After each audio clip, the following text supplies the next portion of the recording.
Oke baik, Assalamualaikum warahmatullahi wabarakatuh. Kita lanjutkan ya untuk membuat laporan keuangan dari PT Sejahtera, di mana pada tahapan ini kita akan bahas mengenai bagaimana cara membuat laporan laba rugi atau biasa disebut dengan profit and loss. Nah, dengan adanya laporan keuangan ini atau laporan laba rugi ini, pihak atasan itu bisa mengetahui kondisi finansial perusahaan yang terkini. Sehingga laporan tersebut ini bisa dijadikan sebagai dasar evaluasi untuk langkah kebijakan selanjutnya. Nah, untuk menyusun laporan laba rugi ini cukup mudah ya. Jadi data yang kita akan gunakan atau data sumber untuk menyusun adanya laporan laba rugi ini kita ambil dari worksheet atau neraca lajur yang sebelumnya sudah kita selesaikan. Nah, data yang kita akan gunakan di neraca lajur ini kita akan gunakan data yang ada di kolom income statement atau kolom laba rugi di sini. Berarti data ini yang kita gunakan.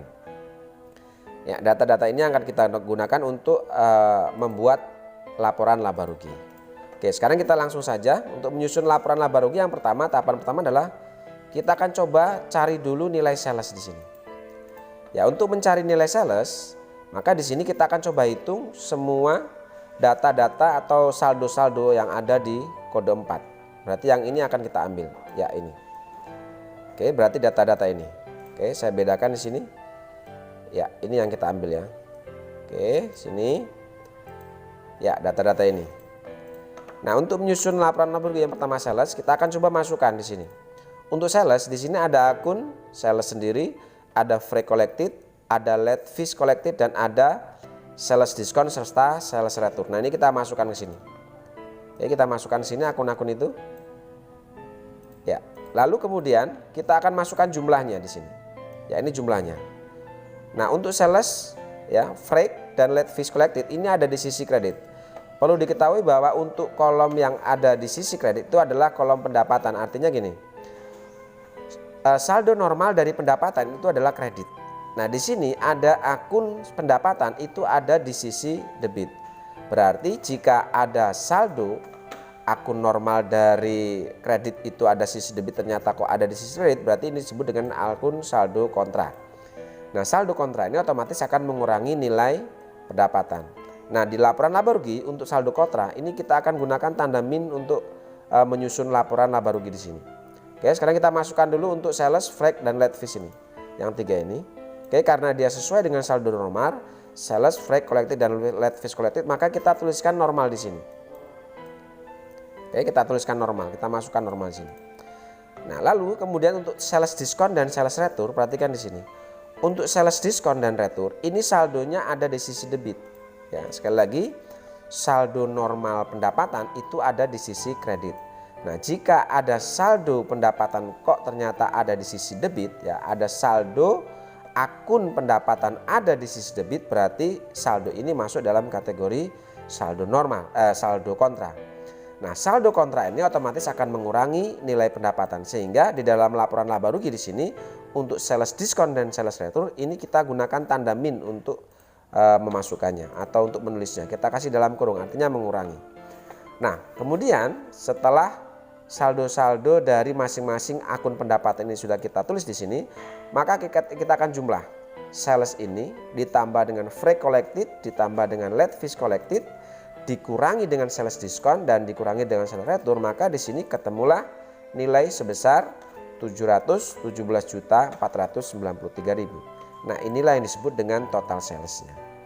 Oke, setelah sales ini sudah kita temukan, maka langkah selanjutnya kita akan coba cari nilai harga pokoknya atau cost of goods sold. Nah, untuk nilai harga pokok di sini di neraca lajur kita ambil data dari kode 5. Oke. Data kode 5 di sini ada 3 data. Oke, di sini berarti yang ini yang kita ambil. Ya, saya kasih tanda warna biru. Oke, berarti data ini yang akan kita ambil. Nah, perhatikan untuk saldo normal harga pokok itu ada di sisi debit. Oke, jadi kalian harus tahu saldo normal dari masing-masing akun. Nah, untuk harga pokok ini saldo normalnya ada di debit.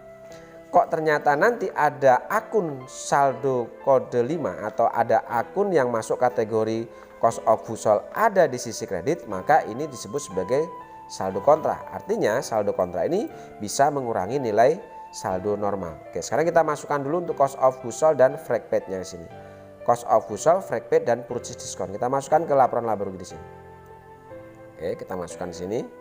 Lalu langkah selanjutnya kita akan masukkan nilai saldonya. Oke, di sini untuk cost of goods sold dan freight paid itu ada sisi debit. Nah, karena saldo normalnya harga pokok itu ada di sisi debit, maka di sini kita menginputnya untuk nilainya adalah normal.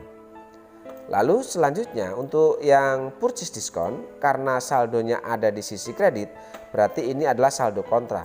Otomatis saldo kontra ini akan mengurangi nilai saldo normal ini. Makanya untuk purchase discount kita masukkan ke laporan laba rugi dengan cara kita kasih tanda min atau dalam tanda kurung. Artinya tanda kurung ini mengurangi dari nilai saldo normal ini. Oke, lalu kita jumlah untuk cost of goods sold ditambah freight paid dikurangi purchase discount, maka di sini ketemulah nilai sebesar 384.800.000. Nah, inilah total cost of goods sold-nya. Oke, setelah kita ketahui berapa nilai sales, kemudian berapa nilai cost of goods sold, maka kita akan coba cari berapa nilai labanya di sini untuk mencari laba kotor di sini. Maka 717.493.000 ini dikurangi dengan 384.800.000, maka di sini ketemulah saldo sebesar 332.693.000. Ya, inilah yang disebut dengan pendapatan kotor atau gross profit.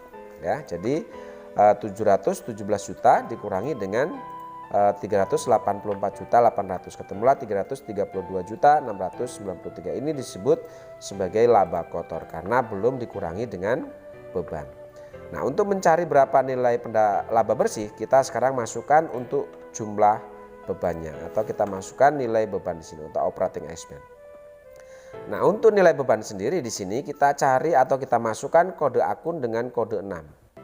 Ya, kode akun 6 inilah yang disebut dengan kode-kode akun beban di sini. Perhatikan, berarti yang ini kita akan masukkan. Ya, yang ini kita masukkan. Oke, untuk kode 6 sendiri di sini ada akun wages and salaries ya, sampai dengan let fees expense ini. Kita masukkan ke laporan laba rugi, kita tulis semua untuk akun-akun itu. Ya, kita masukkan ke sini. Lalu setelah kita masukkan akunnya, kita masukkan nilai saldo dari masing-masing akunnya. Berarti yang ini. Oke, kita masukkan ke sini. Kita susun di sini. Oke, setelah kita susun begini, maka kita akan jumlah berapa nilai total dari beban ini. Setelah saya jumlah di sini ketemu nilai beban itu sebesar 187.725.750. Nah, untuk mencari berapa nilai pendapatan bersihnya, maka gross profit atau pendapatan kotor ini dikurangi dengan beban ini, sehingga ketemulah di sini untuk pendapatan bersih sebesar 144.967.250. Inilah yang disebut dengan operating profit atau laba bersih laba bersih sementara, seperti itu ya. Oke, lalu selanjutnya di sini di neraca lajur kita lihat di sini masih ada kode 8 dan kode 9. Ini adalah pendapatan dan beban di luar usaha. Berarti ini juga kita akan masukkan ya. Jadi kode 8 dan 9 ini adalah masuk dalam kategori pendapatan dan beban di luar usaha. Seperti itu. Maka kita akan masukkan ke sini untuk menilai seluruh pendapatan dan beban di sini. Oke. Yang pertama kita akan masukkan pendapatannya dulu, yaitu untuk yang kode 8. Ya, jadi kode 8 ini kita masuk dalam pendapatan di luar usaha. Di sini ada interest income dan dividend income. Kita susun di sini. Untuk pendapatan di luar usaha, interest income dan dividend income. Lalu kita masukkan untuk nilainya di sini 10.250 dan 20 juta. Kita masukkan. Untuk saldo normal pendapatan seperti yang saya jelaskan di awal tadi, untuk saldo normal pendapatan itu ada di sisi kredit seperti itu. Berarti kita masukkan di sini normal. Ya, itu untuk pendapatan di luar usaha. Lalu selanjutnya kita akan masukkan untuk nilai beban di sini. Oke, karena beban, lihat di sini, karena beban, maka otomatis kita memasukkannya nanti di dalam laporan laba rugi itu kita gunakan tanda min. Oke, karena saldo beban itu ada di debit. Beban otomatis mengurangi nilai pendapatan ini. Maka di sini kita akan tulis dari gain, loss, and sale vehicle sampai income tax expense. Kita masukkan dulu di sini. Ya, setelah dimasukkan seperti ini baru kita masukkan nilainya. Oke. Di sini 9 juta untuk gain, loss, gain or loss salvage sampai dan income tax expense kita masukkan dulu nilainya di sini. Oke, karena beban dia maka otomatis menuliskannya kita gunakan tanda dalam kurung seperti ini. Oke, lalu kita akan jumlahkan berapa nilai pendapatan dan beban ini. Berarti di sini interest income 10.250.000 ditambah dengan dividen income 20 juta dikurangi dengan gain loss salvage dikurangi dengan interest expense, kemudian dikurangi bank service charge dan dikurangi dengan income tax expense. Sehingga di sini didapat nilai sebesar min 19.10.245. Kenapa min? Karena di sini nilai beban ternyata lebih besar dari nilai pendapatan ini. Nah, karena di sini nilai beban itu lebih besar dari nilai pendapatan, maka otomatis selisih beban ini akan mengurangi nilai laba bersih sementara ini. Sehingga 144.967.250 dikurangi dengan 19.10.245. Ketemulah nilai sebesar 125.957.005 rupiah. Inilah yang disebut dengan pendapatan bersih setelah pajak atau net profit after tax, seperti itu. Nah, nilai net profit ini ya, nilai laba bersih setelah pajak ini harus sama dengan laba bersih yang didapat di neraca lajur. Berarti yang ini. Perhatikan, laba bersih setelah PPh di sini adalah 125.957.005 rupiah. Di laporan laba rugi jumlahnya sama, 125.957.005 rupiah. Artinya untuk pembuatan laporan laba rugi ini sudah benar kalau jika hasil yang ditemukan laba di sini sama dengan laba yang didapat di neraca lajur ini. Oke. Saya rasa untuk proses pembuatan laporan laba rugi cukup simpel ya. Jadi sekali lagi bahwa untuk pembuatan laporan laba rugi ini kita mengambil datanya itu dari kolom neraca lajur di sini. Dari laporan neraca lajur kolom income statement ya. Jadi kolom income statement inilah yang data yang kita gunakan untuk membuat laporan laba rugi ini.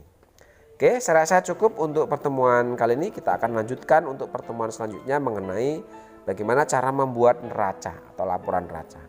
Oke, sekian dari saya. Terima kasih. Assalamualaikum warahmatullahi wabarakatuh.